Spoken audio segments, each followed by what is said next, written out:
resumed his usual manner all at once, dismounted from his cask, and laid his hand upon the lawyer's sleeve. 'A word,' said the dwarf, 'before we go farther. Sally, harkee for a minute.' Miss Sally drew closer, as if accustomed to business conferences with their host which were the better for not having air. 'Business,' said the dwarf, glancing from brother to sister. 'Very private business. Lay your heads together when you're by yourselves.' 'Certainly, sir,' returned Brass, taking out his pocket book and pencil. 'I'll take down the heads, if you please, sir. Remarkable documents,' added the lawyer, raising his eyes to the ceiling. 'Most remarkable documents. He states his point so clearly that it's a treat to have him. I don't know any Act of Parliament that's equal to him in clearness.' 'I shall deprive you of a treat,' said Quilp. 'Put up your book. We don't want any documents. So, there's a lad named Kit.' Miss Sally nodded, implying that she knew of him. 'Kit?' said Mr Sampson. 'Kit. Ha! I've heard the name before, but I don't exactly call to mind. I don't exactly. 'You're as slow as a tortoise and more thick-headed than a rhinoceros,' returned his obliging client, with an impatient gesture.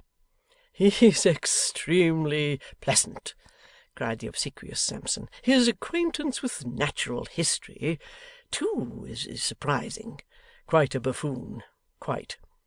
There is no doubt that Mr Brass intended some compliment or other, and it has been argued with a show of reason that he would have said buffon, but made use of a superfluous vowel.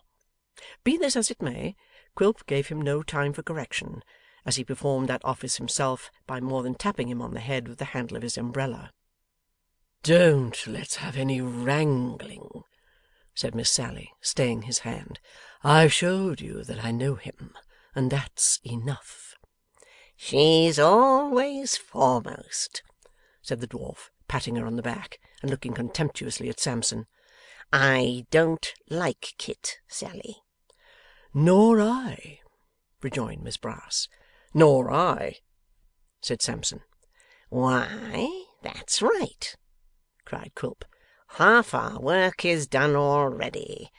This Kit is one of your honest people, one of your fair characters, a prowling, prying hound, a hypocrite, a double-faced, white-livered, sneaking spy, a crouching cur to those that feed and coax him, and a barking, yelping dog to all besides.'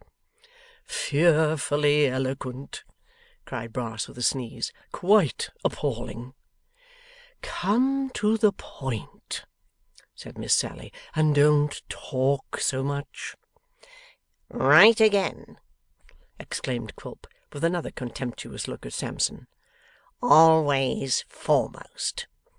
I say, Sally, he is a yelping, insolent dog to all besides, and most of all to me. In short, I owe him a grudge.' 'That's enough, sir,' said Sampson.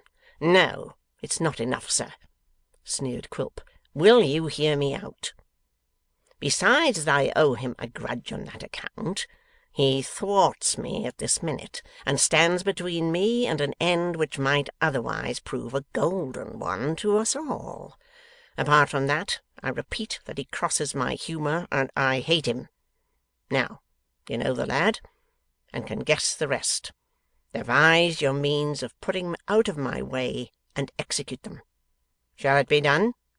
'It shall, sir,' said Sampson. 'Then give me your hand,' retorted Quilp. 'Sally, girl, yours. I rely as much, or more, on you than him. Tom Scott comes back. Lantern pipes, more grog, and a jolly night of it.' No other word was spoken, no other look exchanged, which had the slightest reference to this, the real occasion of their meeting. The trio were well accustomed to act together, and were linked to each other by ties of mutual interest and advantage, and nothing more was needed. Resuming his boisterous manner with the same ease with which he had thrown it off, Quilp was in an instant the same uproarious, reckless little savage he had been a few seconds before. It was 10 o'clock at night before the amiable Sally supported her beloved and loving brother from the wilderness, by which time he needed the utmost support her tender frame could render, his walk being from some unknown reason anything but steady, and his legs constantly doubling up in unexpected places. Overpowered, notwithstanding his late prolonged slumbers, by the fatigues of the last few days, the dwarf lost no time in creeping to his dainty house, and was soon dreaming in his hammock.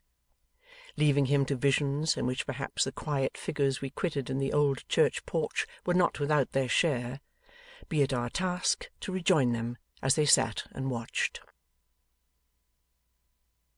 Chapter 51.